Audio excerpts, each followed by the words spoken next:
Manson's network. This is the Parenting Forum.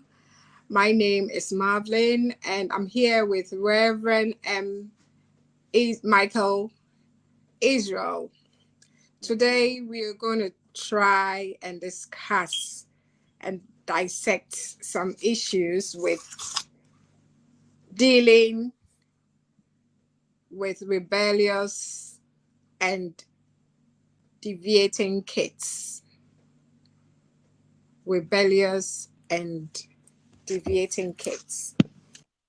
We we were expecting a couple of guests to join us, Tola and Nancy. We're hoping that they will be able to join us still, but if they are not, we would continue try to deal with the nitty-gritty of this subject as much as possible. So my first question to you, Reverend Michael, is who would you say a rebellious child is, or Okay, a deviating child? it's all right. Good day, viewers all over the world. Thank you for joining us. Mark, thank you for having me in the program. Also, I want to thank Amamasin Group. We can't hear you. The volume is gone suddenly when you started to. Oh, wow. Okay, can you hear me now? Yeah, it's better now. Thank you. Better. Okay, I said I want to thank our audience, our international audience that are listening to us for making it a date with us. I know they are watching and some will watch later. I just want to thank you, Marv, for having me around, and also to Amamasin for this great idea. Back to your question. You said I should define who a rebellious child is, right? Yes, please. Okay. A rebellious child is a child that, in spite of the training, in spite of the instructions and the um, discipline that is meted on the child, to have an expected, let's say, behavior or character, or to fit in a particular model, and the child seems to deviate, away from the normal, away from what is expected. And I think also the word deviation is, or even rebellious, is relative anyway. For example, if you belong to a particular religious group, you decide to convert to another religious group, so the people within that faith will say you have deviated, you have rebelled. So that's why I say it's relative. So, but on a more general sense, deviation, a deviant or a deviated child is a child that does not follow a given set of value or instruction and falls low of expectation, or goes contrary to what is expected of him or her as regards values, family values, societal values. Maybe you may add as social values. Also, sometimes a deviating child may find it difficult to cope. Also, in the class, they find it difficult to cope. To follow rules in the class. So that is that. I don't know. Yeah. Okay. So, what causes a child to rebel? What do you think causes a child to want to deviate from what the family has set up, the religion, the education that's been planned for them, the kind of setting that the child is brought up in? Some parents are educators, and this child wants to do something else, doesn't want to even have anything to do with education and want to do something else, and so forth and so on, especially in this society where everyone has a say, everyone can decide on their own, they have their own personality or their personal goals that they can set. Do you think a child qualifies to do that? Or what do you think? And what do you think causes a child to rebel? Okay, there are many factors that could predispose a child to rebellion. I will take them in any order anyway. In any order. I think the first one is inability to discern or decipher or to understand the essence or the values set down by the family or expected of him. When there's a dissonance, when there's a misunderstanding, oftentimes when children are subject to discipline, oftentimes they take it personally. They feel the parents hate them. They feel the parents are too, too controlling, trying to control them, but they are not able to understand that a particular they are being modeled to follow a particular value, subscribe or to accept a particular values and beliefs. So oftentimes the child feels, why must I even do this? Because he is looking at the probably the little discomfort that training might give to him. Now felt, no, I'm not going to uh, go through this. That's number one. Misunderstanding of values. That's I think a cliche that when a value is not known, the value of a thing is not known, abuse is necessary. It's imminent. It's imminent rather. The other thing that could cause a child to rebel or to come to a deviant is um, personal will. There are people naturally they are born to, not really they are born, maybe it's genetic or maybe it's environmental. They like to, rebel, kind of have a stubborn spirit. Why must you tell me what to do? Why must you, at the early stage of the child's life, be able to pinpoint, be able to find out those things? Whatever you tell that child to do, the child has a very strong will that you shouldn't tell me what to do. So I wouldn't want to say it's genetic. I can't prove that, but oftentimes you just see that in the life of a child. The child wants to, like, this is my own will. I shouldn't submit to your own will just for no reason. If it means pick this cup and drop it in the dishwasher, I say, why would I do that? Clean this water from the floor. He said, why would I do that? Mommy, why would I do that? Tell me why I should do that. Naturally, child doesn't want to rebel.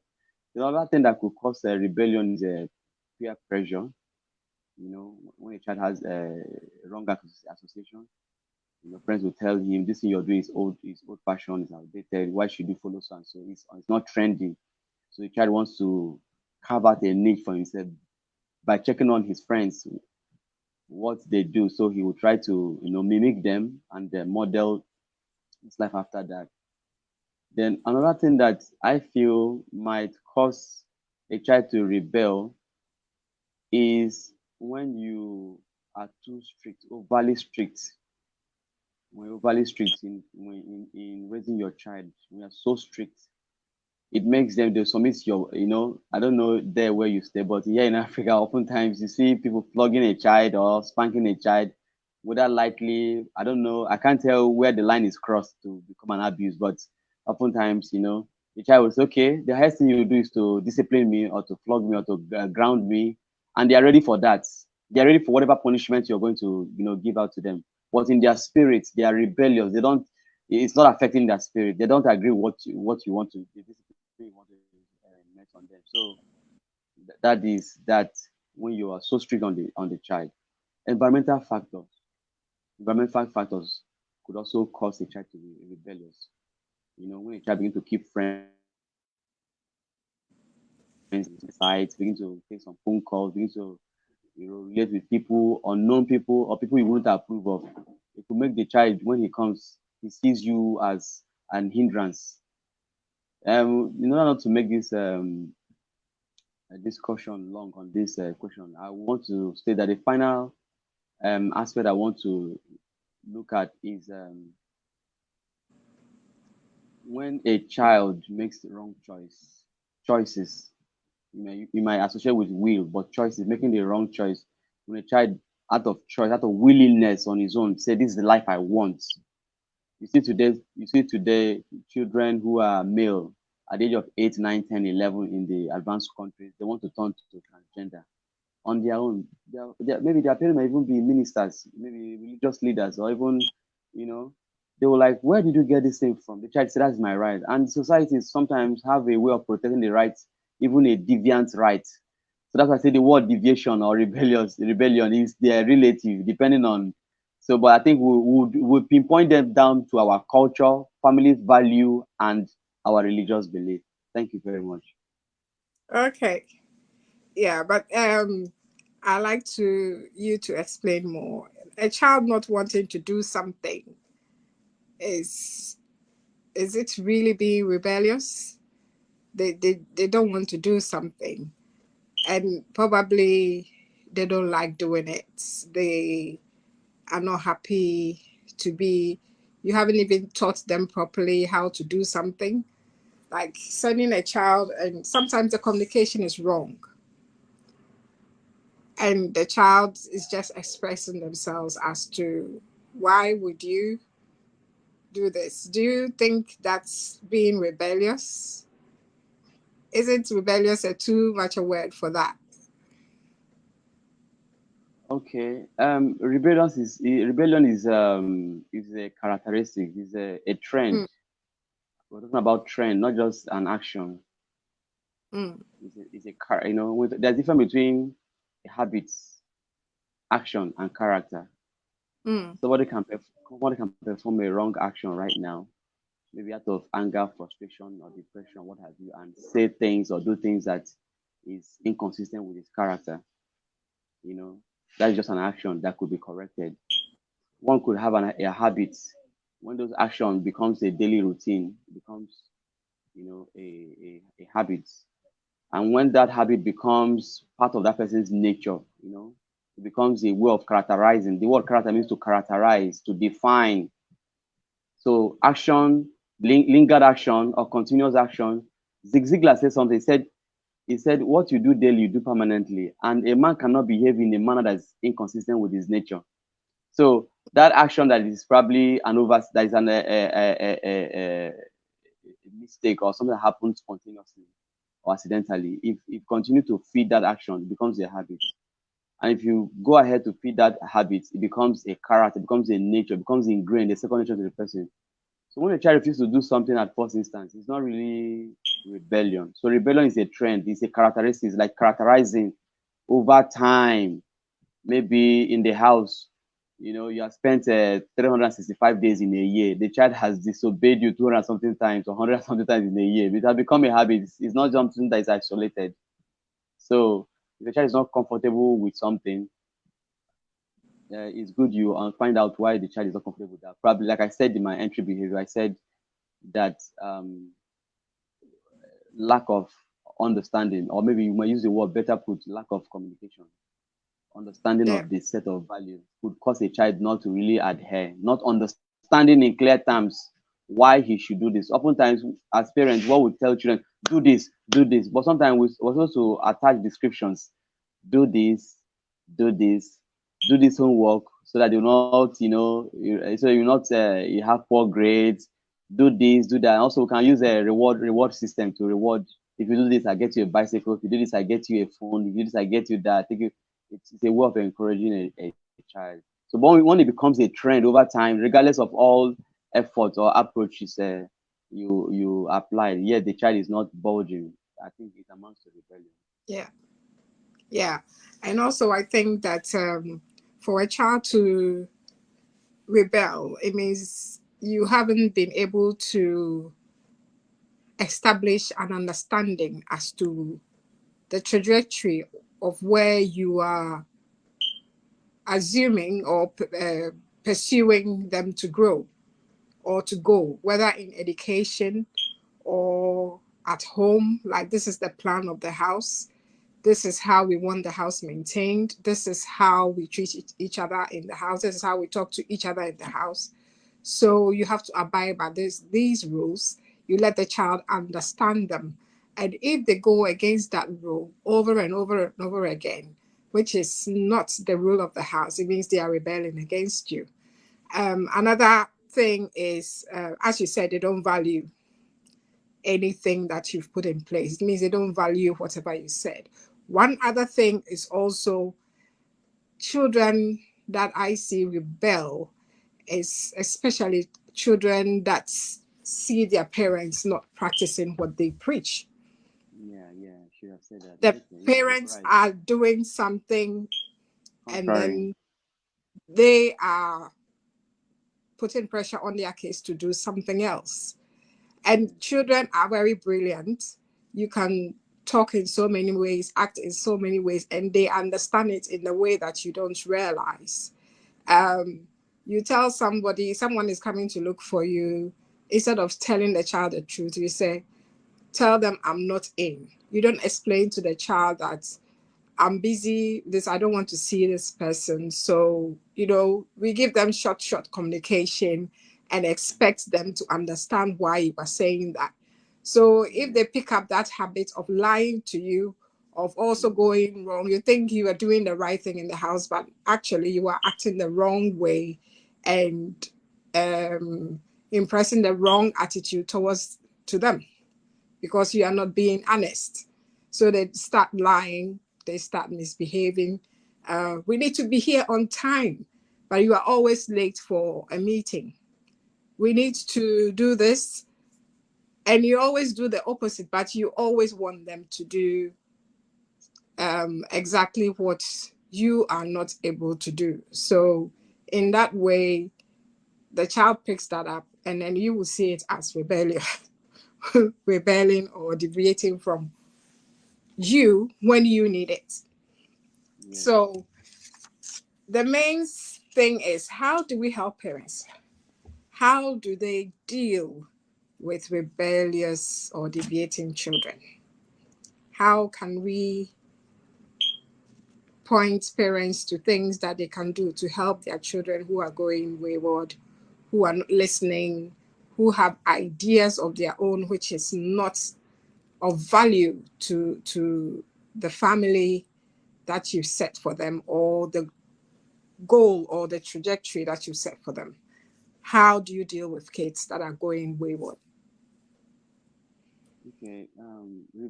Rebellious children or children who are deviant or who are deviated from the family norm or expected. The volume is gone down again. I think it's with your headset, please. Okay. Can you hear me now?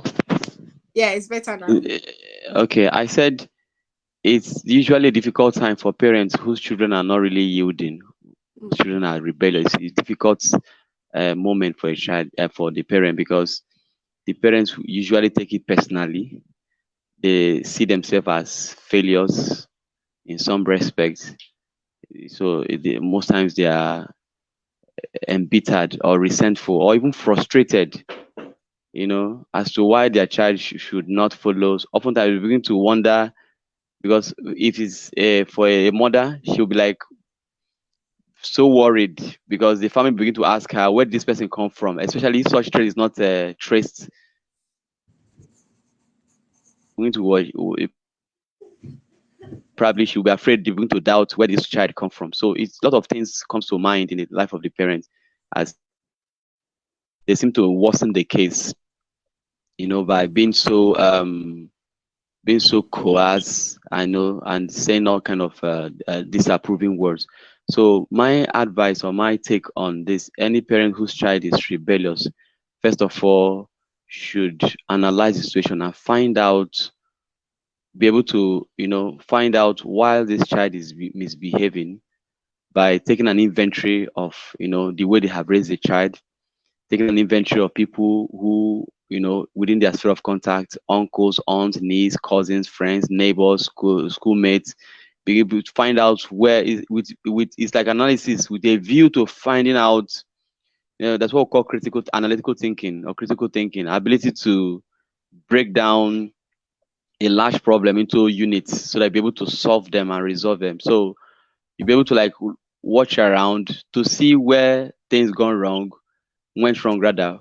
If probably you have changed in the things you used to do as a parent, if probably there are things you ought to do that you are not doing, if there are probably there are things you're doing you need to stop doing. You know, to have a general, overview of a review rather of the condition in the home. If the child is given attention, if the child is taken care of, if the child is attended to and what have you. So if after doing all these things, there's a place for patience. You call the child one on one and talk to the child. See, also, I think this rebellion usually manifests at from teenage. I don't know. None of my kids are up to teen. My first son is 11 years, and I believe God. They will always act according to the way we've acted. Yeah. So it's usually during teenage, from 13, you see them, they begin to have a mind of their own and think, okay, I'm independent, I should make my own choices. So you call them and have a dialogue with them. Say, okay, look at the way you've been behaving lately, and I'm not comfortable with it. What's going on? What's going on? Is there anything you need to let me know? Then possibly at your own time, if they have gadgets, you check their gadgets, check their mails, check who they are connected. Something should be responsible. There's always a cause and effect. So find out after doing all these things. Fine, if you're a Christian or you're a believer in God, in whatever religion you have. For me, I'm a Christian, so I will advocate Christianity. So you go to God in prayers and present your child before God. After you have spoken with the child, if the child is open to you, is vulnerable before you, tell you things, fine. It makes your work easier. But if your discussion is not fruitful or has left too little to be desired, you may need to be patient. You may need to go to God in first. Of course, you need to go to God in prayer and present that child before God and ask God to help the child. And oftentimes, our children mirror, just like you said in our last discourse. Oftentimes, our children mirror our behavior, even at that stage in life. So that's the truth of the matter. Of children, oftentimes you see some people, they begin to abuse their parents, begin to, when they were small, a lot of things, and you see their children replicating these things. Oftentimes parents know about this thing, but they just want to make sure that it is not possible. It's a transition. It's a transition. So we should guide our children, be patient with them, love them. But if the rebellion has something to do with the safety of the child or the safety of others, I think it is where you should set boundaries. You should exercise authority over that child. For example, your child brings certain things that are not that are illegal, that are not okay into the house, or keeps certain friends that you are not comfortable with. You should be able to, call the child and order the child. Say, listen to me. You don't do this here. And something else I want parents to understand is that your child does not belong to government. Fine, we thank God for governments who have oversight over children, over try to protect people's rights. It's okay, I appreciate that. But your child is your breed. It's a breed from you, and they are going to continue the generation after you are gone. So government may just protect you, give you food, give you one thing or thing you might need, but they are not going to propagate that generation. So tell the child, this is who we are. Even if we're migrants, even if we're aboriginal, whatever, this is who we are. We don't do this here from our culture, from our this. If yes, I believe we're in trans culture, but then you will let the child know if this is acceptable outside, in this family, we don't accept this. These are things we should be firm when it has to do with something about values. you know Belief can be transitional, belief can be relative, but when it has to do something with that's antisocial, a vice or something that is we warrant the bring about danger to the child or to others, that's where you should take your stand. If something you need to talk to the authorities, you can do that. Then finally, you might need to talk to relatives who the child can listen to, and you might need to meet a professional to help you book an appointment, so that the child can hear from other people that probably he or she might concede to. Yeah. Uh, thank you very much. You mentioned something about a child belonging to government. The funny thing is, those in the diaspora, there is that bit here that the child, as soon as they go to school, they are made to understand that their parents doesn't have certain rights over them. It's different from Africa. When a Yes. child is born here and everything belongs, the security of the child and everything belongs to the government has a stake in how well you look after your child. Yeah, So I agree with that. I agree with that. in their mind, okay, the fact that there's so many issues with this, but the fact that we are talking about rebellion, some of the rebellious situations we've seen in Europe, is kids that are in homes that are from broken homes, have met kids that are in safe, secure homes, okay? Yeah. And these kids from broken homes have been able to influence the others because they've been put in foster care. That's where people are paid to look after children who have been taken away from their parents, or their parents have passed, or anything might have happened in their family that is not sustainable for the kids. Yeah, So, if, which is commendable. pardon? I think which is commendable. Government, I commend governments who do that. It's okay. Go ahead. But the thing is, some of these foster homes leave the children, they give them so much liberties that makes them feel so free. So when they see, when the children, maybe for when your child gets to see this child, that, oh, this child is able to get a tablet or able to get Mm. able to get these things, not being restricted by so many rules, they end up wanting to be that child. There have been situations where kids have reported their parents for correcting them or scolding them and wanting to be in the system. Mm. They call them children in the system. So on the foster system, they want to go there. They think their parents are the worst. So let's say you've set your barriers, your values, and everything at home to ensure your child goes a certain way. And the child, due to peer pressure, has realized someone has those liberties. They have done those things, and some have gone and they've realized it's not as is being presented to them. Okay. So that issue, that's an issue that parents have when it comes when we are talking about rebellion. The fear of one scolding their child in ways that we do in Africa here. That's why most African or parents in the diaspora are panicky about correcting their children in ways that are done so strict. They because the government has a stake in it. They believe the child more than you, the adult, and you, the parent. You need to learn so much about dealing with your child. You can't Yeah. do that in so many ways. So it becomes an issue.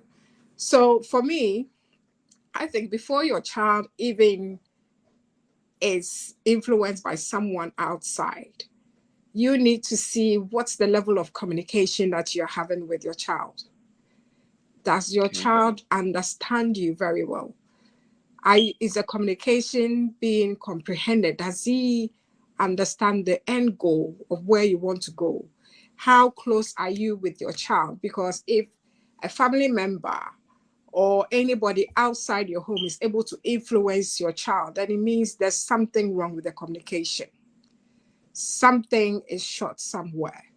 Because that kind of thing that you have to have with your child is for them to understand where the goal is. So unless you are not present, and then there's an infiltration of ideas that are not consistent with what you want to achieve, then it becomes a problem. Another thing that we don't take into account and realize is also hormones.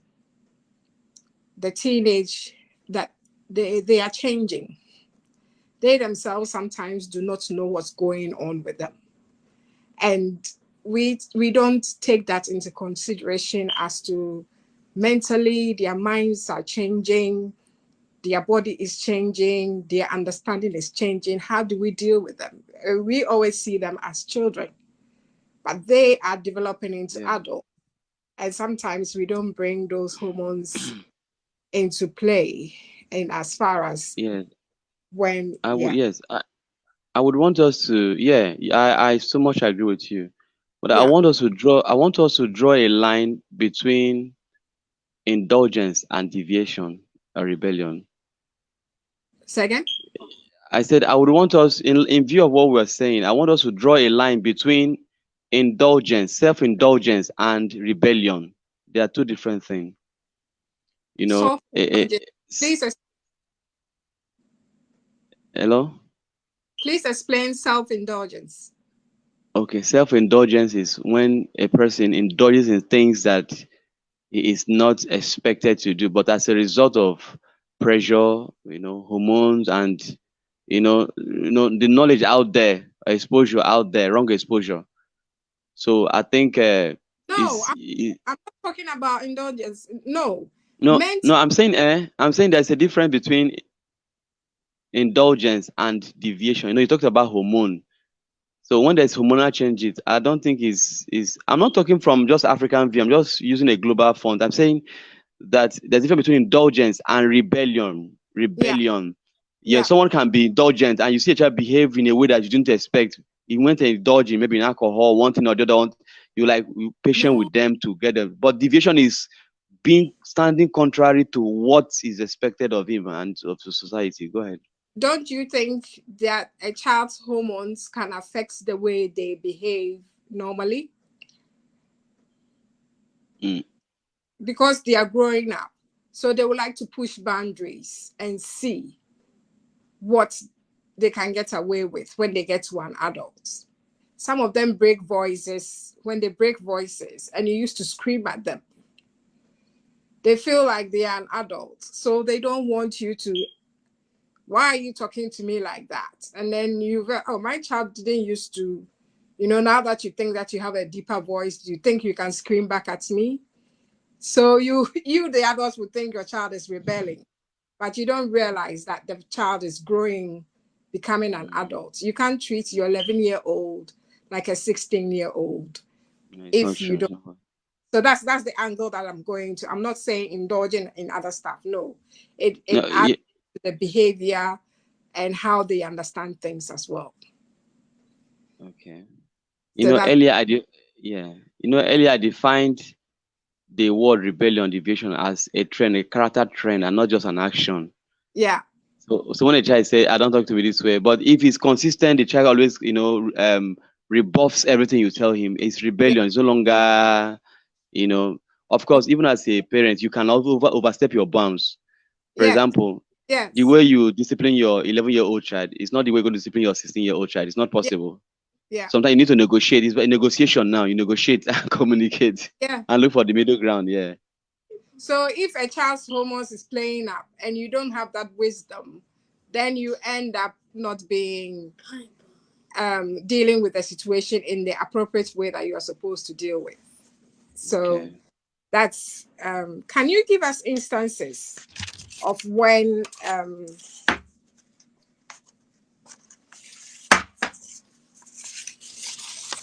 give us examples of situations where you can deal with a rebellious child?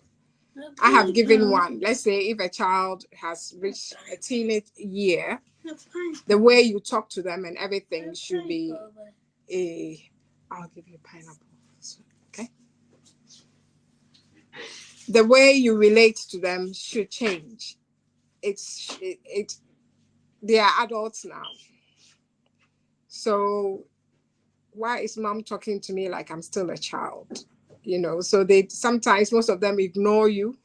See, you've said something and they will ignore you and wouldn't want to engage in so many ways. And you're like, do I have to keep on saying this over and over? It's become a habit.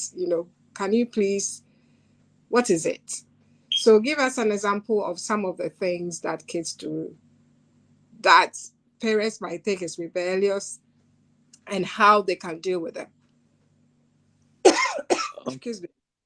sorry. I think okay. I should give an instances where a child could exhibit what we call rebellion, maybe to some Yeah, extent. yeah, Okay. In the choice of clothing, maybe especially for young teenage girls, you know, most times when they are younger, they tell them to wear long skirts, long sleeves and what have you.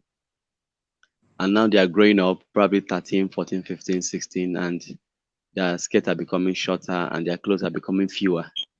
And as a parent, you might not be very comfortable with that. She will not say, your generation has passed, and this is now their time. That We've all you should understand. What? So what? Yeah, yeah. So that is now their time. That you should allow her. These are trending. That you expect her to wear this your maybe flowing gown and flay and what have you. So it's also an instance of a child exhibiting rebellion. Then also in the choice of friends, sometimes we want to be protective and to know the kind of friends our children keep, especially the boys. So even the choice of career, the choice of courses they study in school, or the choice of sports or hobby they choose. Maybe you're a footballer or you're a musician, you play piano. Maybe as a hobby, you want your child to take after that, and your child decide, no, I'm not going to do that. In fact, there have been cases where parents superimpose on the child to study medicine or even law. At the end of the day, the child, say, I'm not going to study this, but the parents insist. So the child goes and to school, studies the law or studies the medicine or engineering. At the end of the day, comes home and gives the certificate to the parents and say, I don't need this. I'm going to music. you know. So it leaves the parents heartbroken. So like I said before, that rebellion oftentimes is relative. What might be rebellion to you may not be rebellion to the government, may not be rebellion to another person.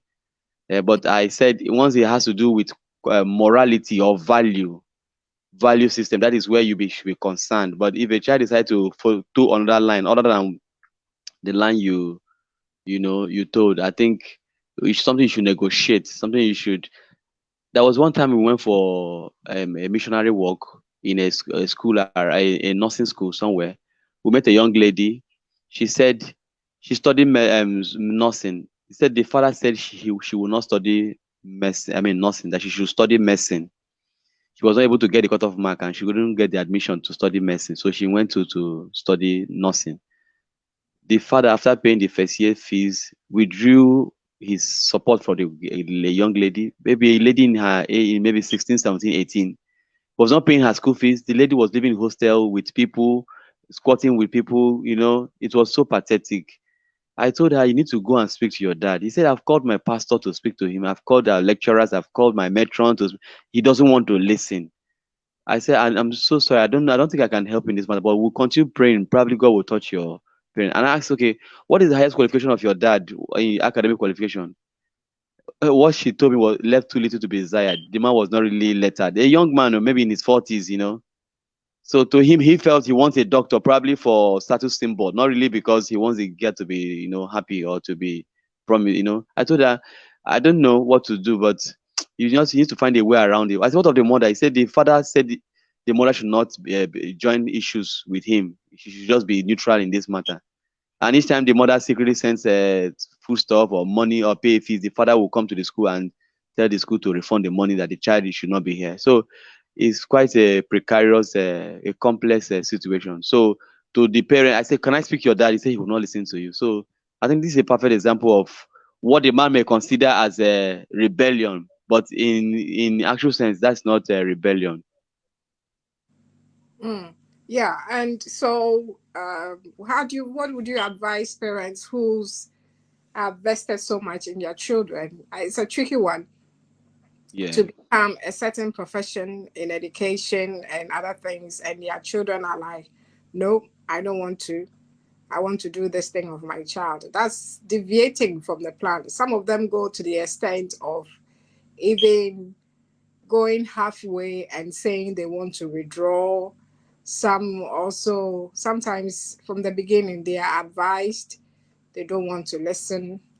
And, some parents just leave their children, oh, you do whatever you want to do. But in this current society, nobody wants to go to this platform. Is just to inform people to have first-hand knowledge in how to approach things in a way that will be successful or favorable to you.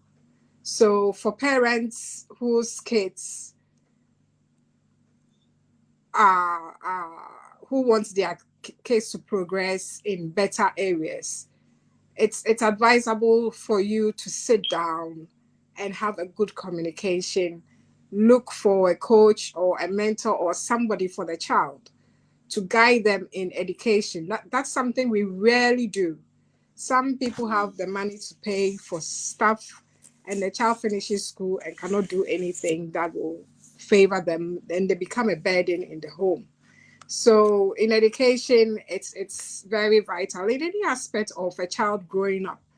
One of the things in dealing with um, a child rebelling or deviating is looking for a coach or a mentor, somebody that they respect, someone that they would listen to and be in there, communicate with them, a professional to help guide the child in a way that is right. Sometimes they've been misinformed, they've been misguided, they've seen things that are not really real, and the parent is the last person that they want to listen to. So it makes it a bit tricky Yeah, it's very at tricky. that point, but it's important to. One of the things Africans we don't like doing is paying for services, Yeah, paying we for don't. services. We inherited that. It's an inheritance. It's inheritance. It's just like if you plant something in your garden, your neighbor will just come, even without your consent, and come and take it. They believe everything belongs to the community, and you don't know. Yeah, and then you get a cheap thing as well because you don't get the right guidance as well. So it becomes a bit tricky for adults to um, kids to have correct guidance. And I think there's also respect when it comes to using professionals, people who know what they are doing when it comes to them. Sometimes their emotions, they can some people can't control their emotion, and you look for an emotional a coach to help them understand them, taking them through therapy and all these things. The parents having time. One thing we don't have is time. Time. It's something that is vital. We need to have time for these cases when cases arise. We shouldn't leave it so long when it's deteriorated that you can't deal with it, that it's become worse. You know, the first pick of something changing, then we pick it up. We don't wait for it to become a habit, as you said. Then we go on the rebellious route. That is Mm, when it's gone way beyond your okay. observation and everything. I think it's tricky, and one of the reasons why, if you would agree with me, is our notion of prayer to tackling everything instead of doing the actual work. What do you Mm, say about that, Reverend? yeah. Yeah. Yes. Yes. I do quarrel with a lot of people once it comes to demystifying prayer. I pray I say I pray a lot too. Not because I'm a reverend, but as a Christian personally, I pray a lot. I believe so much in prayer. I also believe so much in work in equal amounts, So um a lot of people to the problem we're having, especially here in Africa, and oftentimes we take it even to diaspora. Because I told somebody that inheritance is genetic and not just material, not just physical. So if you don't change your mindset here, even if you go there too, you have problem coping. Prayer has its own work. Work, has its own work. Most people are not driven by knowledge; they are driven by emotion. Hmm. They're driven by simulations, by smoke screen, by things they see. You know, so we are too lazy to verify facts, to verify and validate facts. We check in with our friends to know if we should accept something, and at the end of the day, it destroys us. Yeah, Christ that even is the author of of our faith. He said that the day is here where one should walk. The night is coming where nobody should walk. And he said he's going about his father's business to walk. So we should balance work. For example, somebody Monday, Tuesday, Wednesday, Thursday, we an anointing service, water service, fire service, this one, that. When will you go to work out, to work out wealth? Nobody becomes wealthy by going to church. A lot of ministers don't like hearing this from me because that's the truth of the matter. Nobody becomes wealthy by just praying. Prayer is the oil that lubricates your faith. Prayer is like when you're eating yam, you need something to lubricate, something to help you to to swallow it. It helps to digest what you're eating. I say prayer is the digestive system of faith. So you must have food to eat before oil or water can help you digest it. So that's what prayer it does. So you must have something you're doing. A lot of people, when they have problems, instead of to look inwards, they begin to look for somebody's against them, maybe a force, a power or something wants to destroy them and their children. Whereas they are failed parents, they failed.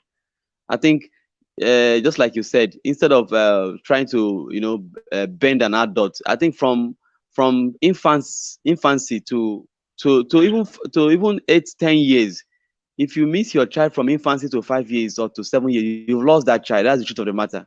So instead of trying to correct a misdemeanor or to correct a rebellious act, you should set a value. Don't train your child by moral wrong or right. No, because there are a lot of wrongs out there, a lot of rights out there. So when you train your child through a set of values that are sacrosanct with the scriptures, I think that child will be able to understand, appreciate communication, be able to appreciate those things you're telling than telling, don't do this, don't do that, don't do this. So a lot of people depend on prayers without really seeking a counselor. Sometimes you need a psychiatrist or just a guidance and counselor or just a psychologist. You know, Here a pastor is a mechanic, is an engineer, is a psychiatrist, is a counselor, is a teacher, is a doctor, is that. All those things. If it is abroad, they will arrest you. You should have licenses for those things. You should be Jack of licensed all. to counsel, jack of all trade. Somebody will be sick, you tell the person, don't go to the hospital. Come, let me pray for you. It's a criminal offense. How can you tell somebody is sick not to go to the hospital? Yeah. Like when I pray for people, I tell them, if you are sick, I'll pray for you. Believe God has healed you, but continue taking your drugs until you see a difference. Mm. So God is not science is not against religion, not against our faith. So your parent took they took a, what do you call it? They took an injection.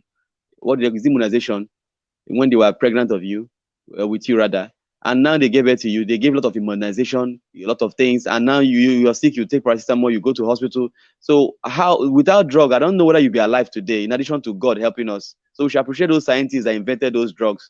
God, of course, gave them the wisdom. So we should balance things, know the place of prayer.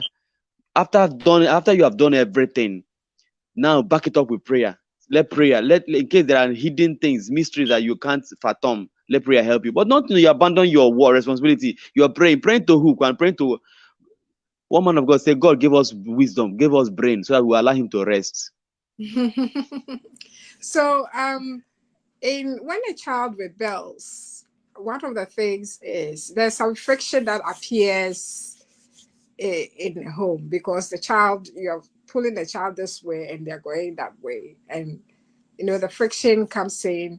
They are being deviant and over. How should the parent themselves see themselves? As you said earlier, the parents begins to think, I'm a failed parent. I've not been able to convince my child to listen to me or to go in the way that I wanted to go. How do you how does the parent deal with this? How are they supposed to cope with it? Some encouragement for parents and on how to communicate, how to deal with the daily issue as they are trying to bring their children back into the system that they've set and want to see. Okay, just in addition to what you have said earlier, the first thing a parent should do is, first of all, go to God in prayers, not with a view that God only is going to solve. God most time works in consonance with us to solve our problems. God has his own role and we have our own role. But go to God to give you the wisdom. The way my son, Macpherson, or my daughter, Julia, or my son, Peter is behaving, Lord, I don't know. I find it so strange. Lord, please help me to deal with this issue. Please possess his soul, possess his body and mind. Help him to be, have this understanding. As I speak to him, let him open up. You hand it over to God. Hand over your burden unto God, and He will be able to help you to resolve it. Then the second thing you need to do as a parent after handing your child over to God, because they all came from God. We are all caretakers. That's the truth of the matter. So, but the secular world will not want you to believe that. So you establish a rapport with your child, establish, a communication rapport with your child, able to talk to your child. If the home is not comfortable, you can take the child out for picnic. If the behavior is something that will cause you, is a cause for concern, you find out a place that will be comfortable. Take the child out for hiking or for ball or for anything or vacation. Talk to the child. I notice you be behaving this way. You don't even greet me. You don't even talk to me. You go to your room. Don't talk to anybody. Tell me what. Tell daddy. Tell mommy. What's the problem? What's the problem? You can even buy the child a gift. The child will open up to you. So and also you should be patient. Don't expect a result instantly. Be patient with the child. And once the child tells you something, don't use it against the child. Just go home, digest it, and know how to you know the recovery process, how to go about it, because you have an information now. Okay, look at what I need to do. Look at what I need to do. You understand? If the child has a television in his room or a TV set that is keeping him, you can decide, okay, for now, let's take these things out and put in the sitting room. For now, this, that. Try to reach some level of compromise with the child. I think it will also help. And if the child, you can speak to the child's teacher. If the child is skipping class, find out why he's skipping class. Maybe somebody is bullying the child in the school. Maybe somebody is intimidating the child. Try to find out from the colleagues in the school, from the teachers, or from the caregivers. It will also help you.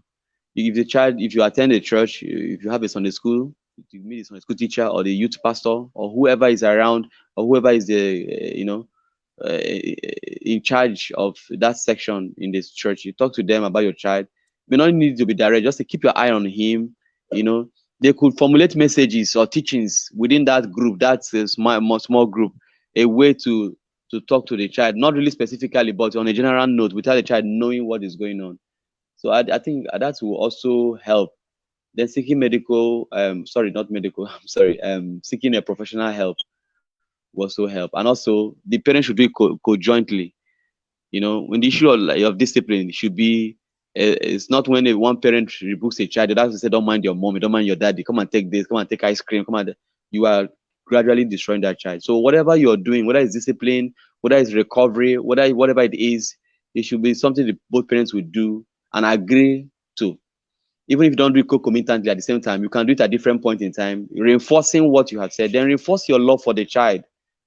Show the child, love, affection, and accept and revalidate and reassure the child of your love and presence. You know, and whatever his or her dream is, try to help the child know that that dream is achievable, and try to help the child to live out his or her dreams. I think these things will help. If it does not help, still go back to step one, go back to God again, continue the process until you find result. Because people say here, don't throw the baby and the bathwater away. Yeah, and I agree with you on that. And one other thing that is difficult for parents who are dealing with rebellious or deviating kids is to stay objective and not be angry. One of the Yeah. mistakes is Mm, being angry about mm. the fact that the child has gone wayward.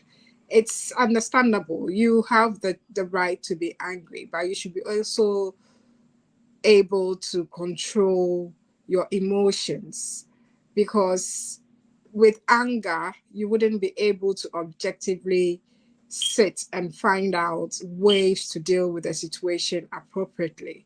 So Anger grounds you. You are grounded by anger.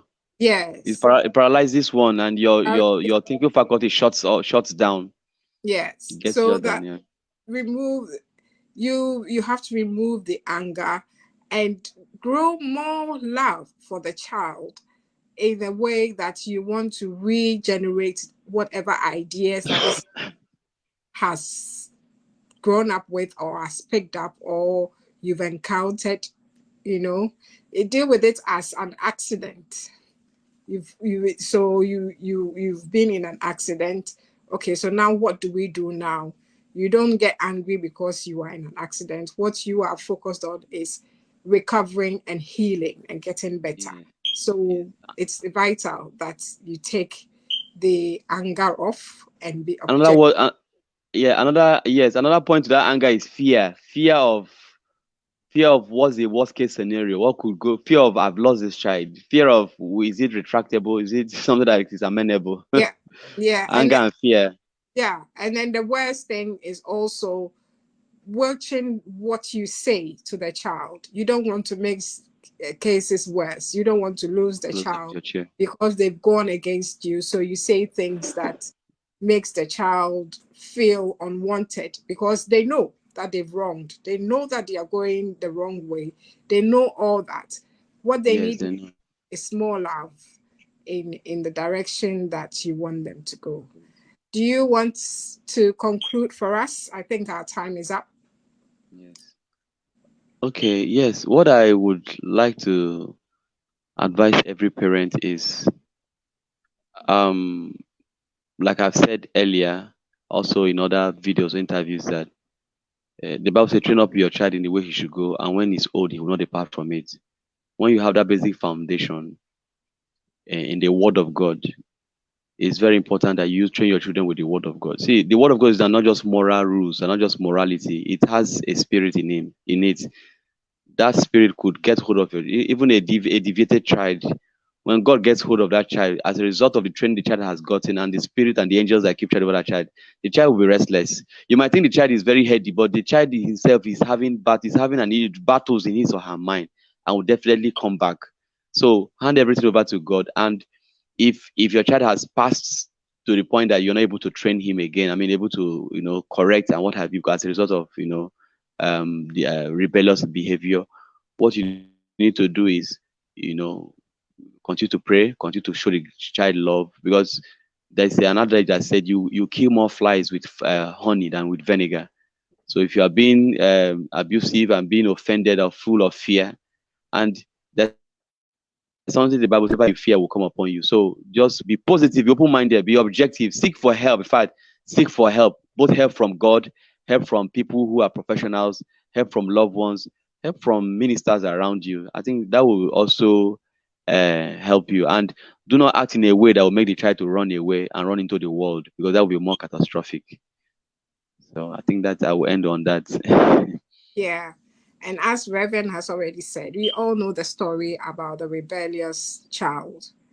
The father bathed the child, received the child, honored the child, and that is love.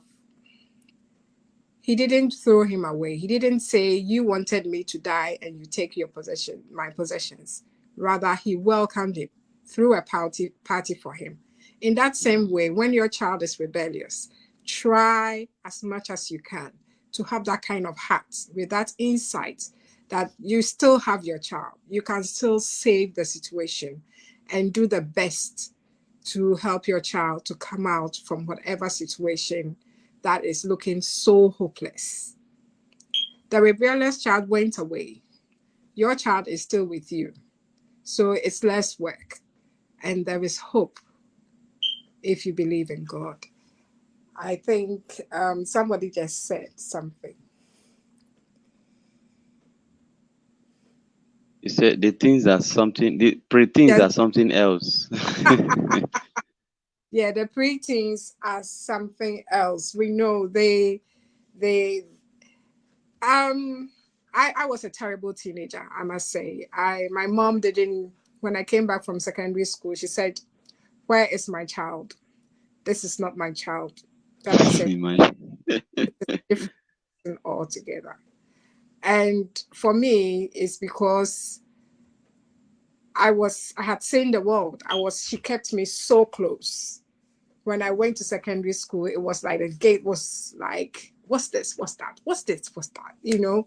And that I just want you to imagine that sometimes you need to be empathetic. Put yourself in your child's shoes, that your child has been exposed to certain things that they have never seen. And that's if you do things with your son, you need to go out with your child. You need to do stuff with your child so that when they go out, it doesn't become new to them at all. It doesn't become something that they would like to go to the extreme to want to find out. So that's still it's the rules of engagement and engagement with them. I would say the teenagers, everybody says is I admit sometimes you don't even know what you are doing. You don't know why you are doing it, and you still do it. And it's part of growing, it's part of aging, and that's why I mentioned hormones as well. Try to be understand the child, where they are coming from, with the communication, and know, if you know how to deal with it. But if you have no idea, then you are lost. And two lost people, blind people, cannot lead each other. So that's why it's important to learn about these things. Read books about kids growing up. These days, there's information everywhere. Find time to read things you don't know about what's going on out there, and so that you can know how to deal with your child. Thank you, Abna, for saying that. And Reverend, we will all pray for you with the teenagers, and those of us who have kids that are growing up, we are also praying that we also have ways to deal with them when they get to that stage. So if no one else has a question for us, please, it's time to go. I think Reverend has another meeting coming up, so he's tied up with time. So if there's no one there to ask a question, we would like to say good night to you. We were expecting Nancy and Tola, but they couldn't make it. They were both busy. We were hoping they could join us, but they couldn't. So we hope that next week they might be able to join us. And thank you, Reverend, so much for making the time and for your educative information and guidance. Thank you so much. Thank you. It's my pleasure. Thank you very much. So good night. I Good can't night. hear you. Your mic is gone again. My goodness. Good night. Bye. Good night. Bye. Don't worry. I'm going to work in getting a better gear for this online stuff. I'm working hard. Seriously. All right. Yeah. Thank you. Yeah. Good Bye night. bye. Good Good everyone. night. Bye bye. Bye Thank you bye. so much.